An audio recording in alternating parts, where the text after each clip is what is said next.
जो भी चीज़ें उसने की या जो भी वो थोड़ा सा बदतमीज़ हो जाता था। He must be going through that trouble. अगर उसको कोई लाडला नहीं बनता और अगर वो लाडला बना है तो खुदा जाने। बिग बॉस का झुकाव शायद वो साइड थोड़ा ज्यादा है। वो तो बिग बॉस उनको छेड़ते रहते हैं, वो तो बिग बॉस उन्हें खुद छेड़ते हैं। बट लेकिन आपको ऐसा नहीं लगता कि यार कहीं ना कहीं बाकियों के लिए थोड़ा सा अनफेयर हो जाएगा यहाँ पे? बट ऐसा बार-बार कुछ किसी कर को नहीं लाडला रहे, लेना। छेड़ना और अलग। जब उनको लाडला लाडला जब बोलते हैं ना तो मतलब होता क्या है ना कि बाकी सारे लोग वहाँ पे टारगेट करना विवियन को वहाँ पे शुरू कर देते हैं। तो अब मुझे बताओ फिर ये विवियन के लिए बेटर हो रहा है या वर्स हो रहा है? क्योंकि बिग बॉस तो लाडला कह के उनको छेड़ रहे हैं, एज सच उनको कुछ ट्रीटमेंट मिल नहीं रहा है लाडला वाला, लेकिन दूसरे लोग टारगेट अलग करने ऑडियंस लगे। का कहना है कि कहीं ना कहीं जो मेकर्स जो हैं, जो बिग बॉस की ऑडियंस जो है और जो उनके फैंस तो फिलहाल है ही हैं, और जो टीम जो है वो कहीं ना कहीं विवियन को बहुत ज़्यादा सपोर्ट कर रही है। विवियन जब कॉफ़ी मांगते हैं तो उनको कॉफ़ी मिल जाती है। नहीं, विवियन that's not true. जब भी नॉमिनेशन मांगते हैं तो नॉमिनेशन मिल जाते हैं, या जब उनको नहीं उस नॉमिनेशन में फंसना होता है तो वो वहाँ से ही बच जाते हैं। नॉमिनेशन मांगते हैं तो नॉमिनेशन मिल जाते मतलब हैं, ऐसा कि कुछ नहीं। किसी वो को दो बार बचाना है, टाइम किसी को गॉड, सेव करना है, भैया। बिकॉज वो टाइम गॉड बने थे और टाइम गॉड के पास ये पावर थी, तो उन्होंने किया उनको जो करना था, ठीक है। एंड कॉफ़ी, रही बात कॉफ़ी की, so no I guys I have seen कि कितने कितने दिन उन्होंने अपनी कॉफ़ी का वेट किया है, उन्हें कॉफ़ी नहीं मिली है और उन्होंने कॉफ़ी ही नहीं पी है। सो अगर ये दिख के आ रहा है कि विवियन ने कॉफ़ी मांग ली और विवियन को कॉफ़ी मिल गई है, so that's not true. Let me tell you, that's really not true guys. और इस बात में कितनी सच्चाई है कि विवियन को घर के अंदर लाडला ट्रीटमेंट मिलता है, वो जो कहते हैं वो उनके लिए अवेलेबल हो जाता है, वो जो कहते हैं उस हिसाब से चीज़ें हो जाती हैं। क्या इस बात में सच्चाई है? विवियन लाडला, अब जो मैंने क्लिपिंग देखी है मैंने, है ना, क्योंकि इंटरव्यूज़ आ रहे हैं तो मैंने कहा देखूं तो सही चल क्या रहा है, तो मैंने क्लिपिंग देखी है तो उसमें तो कोई लाडले वाला अब कुछ उसको मिल ही नहीं रहा वहाँ पे।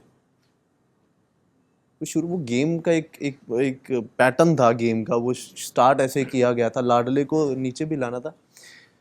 बट अगेन मैं ये कहूँगा कि विवियन मेरे लिए वो स्टार्टिंग में कभी भी गलत इंसान नहीं था, वो बहुत अच्छा बंदा है, 5 वक्त का नमाजी आदमी है। मैं रिस्पेक्ट भी करता हूँ उसकी, शुरू से ही करता हूँ, लेकिन हाँ उसके बाद गेम के लिए जो भी चीज़ें उसने की या जो भी वो थोड़ा सा बदतमीज़ हो जाता था, तो मैं चाहता हूँ कि मैं उन चीज़ों को हटा के लेट गो करके मैं विवियन द गुड वन को अपने जहन में रखना चाहूँगा। और मैं विवियन डी सेना, उन्हें कलर्स का लाडला का टैग मिला है। सो अगर कोई एक्टर हुआ, इन्फ्लुएंसर कोई भी ऐसे जाता है शो में, उसे लाडला का टैग देके उसे ज़्यादा एडवांटेजेस मिलते हैं। सो क्या ये शो के बियॉन्ड नहीं होता ये आपके पॉइंट ऑफ व्यू से? मुझे लग रहा है उस बेचारे की तो बैंड बज गई होगी अगर उसको ये बोला जा रहा है। अगर मुझे बोल दे यार ये तो इसकी बेटी है इसलिए वो आई है, तो वहाँ तो बेचारे का तो I think he must be going through that trouble. अगर उसको मतलब ये तो किसी को पुट डाउन करने वाली बात हो गई कि उसको आपने एक पेडेस्टल पे डाके खड़ा कर दिया, फिर तो एवरीबडी विल टेक एडवांटेज कि यार इसको तो मिलेगा। अगर वो बेचारा जीत भी गया तो बोलेंगे इसलिए जीता है, ये तो बेचारे के लिए गलत हो गया। I think I don't know how it's working for him, but in my head it's not a great thing to like अरे ये तो नेपो किड है, ये अच्छी बात थोड़ी ना है। अरे टैलेंट भी तो होगा। अब आलिया भट्ट को इन लोगों को देख लो कितना अच्छा परफॉर्म कर रहे हैं भाई। So I don't know, I really honestly I am not watching, I have no idea. देखिए हमारे लिए बहुत बड़ी मिस्ट्री है कि इतना लाडला बना कैसे मतलब ऐसा हम भी क्या करें कि हम भी लाडला बन जाए, you know. So good luck to him, because ऐसे हर कोई लाडला नहीं बनता और अगर वो लाडला बना है तो खुदा जाने कि उनका क्या किस लिए है ऐसा। बट जो भी रीज़न है उसकी पीआर टीम बहुत स्ट्रॉन्ग है, उसके फैंस बहुत स्ट्रॉन्ग हैं। So yes of course it's a total मिला जुला गेम। आप घर के अंदर आप अपना काम करते हैं, घर के बाहर आपका पीआर काम करता है। सो दोनों मिलके मेरे ख्याल से अच्छा जलवा। मेकर्स के ऊपर बहुत सारे आरोप लगते हुए नजर आ रहे हैं इन दिनों, कि वो कह रहे हैं कि थोड़े से बायस्ड हैं, थोड़े से विवियन के प्रति और कुछ लोगों के प्रति मेकर्स। लगता है आपको कि कहीं ना कहीं मेकर्स जो हैं थोड़ा विवियन को थोड़ा ज़्यादा सपोर्ट कर रहे हैं, चाहे वो कॉफ़ी पहुंचाना हो गया, चाहे वो किसी टास्क में उनको सपोर्ट हो गया करना हो गया, या नॉमिनेशन से उनको बचाना हो गया? बिल्कुल बिल्कुल वो तो बिल्कुल क्लियर ही दिख रहा है कि वो लोग जैसे कहते हैं ना नाव को, वो जो हम चप्पू चलाते हैं, तो जो वो चप्पू चला के उनकी नाव आगे ले जा रहे हैं, वो तो जो कर रहे हैं वो कर रहे हैं, प्लस उनकी नाव को आगे ले जाया जा रहा है। उनको जो घर में स्पेशल चीज़ें दी जा रही हैं, कई कई चीज़ें हैं जिनके बारे में जैसे आप बोलते हो कि कई कई लोगों के सपोज़ गलतियाँ तो हर एक से होती हैं, तो जिनकी गलतियाँ हैं वो मीडिया में उजागर हो रही हैं और उसकी गलतियाँ दबा दी जा रही हैं, तो उसकी न्यूज़ दबा दी जा रही है, उसके जो भी है। तो ये तो सब कुछ हो ही रहा है ना सामने, ये तो दिख ही रहा है। But again I said this is part of the game. If you are in a game everybody will play, he will play inside, his PR will play outside. तो ये गेम है, इसमें बुरा मानने वाली बात नहीं है।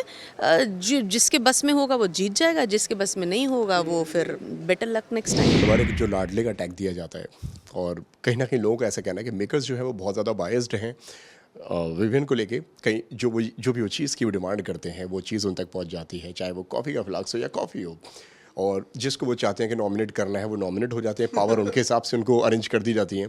क्या लगता है कि आपको भी ऐसा लगता है कि बिग बॉस जो है कहीं ना कहीं विवियन के लिए थोड़े से बायस्ड है?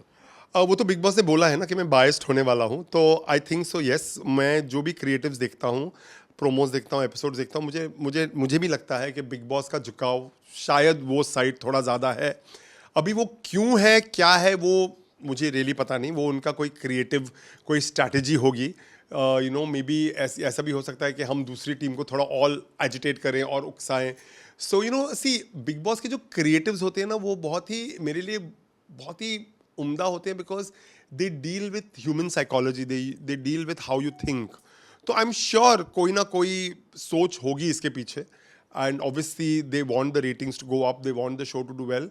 तो एज लॉन्ग एज हम एंटरटेन हो रहे हैं, जैसे फॉर एग्जांपल ये जो हमारी बीच में बात भी हो रही है कि क्या बिग बॉस बायस्ड है, ये भी एक टॉपिक है। This is also a success for big boss, क्योंकि बिग बॉस फिर चर्चा में रहते हैं। सो आई थिंक जो क्रिएटिव्स हैं उनकी अलग जगह है, वो लोग जो सोच रहे हैं उनको मैं सोचते देता हूँ। As long as I get entertained and I enjoy the show.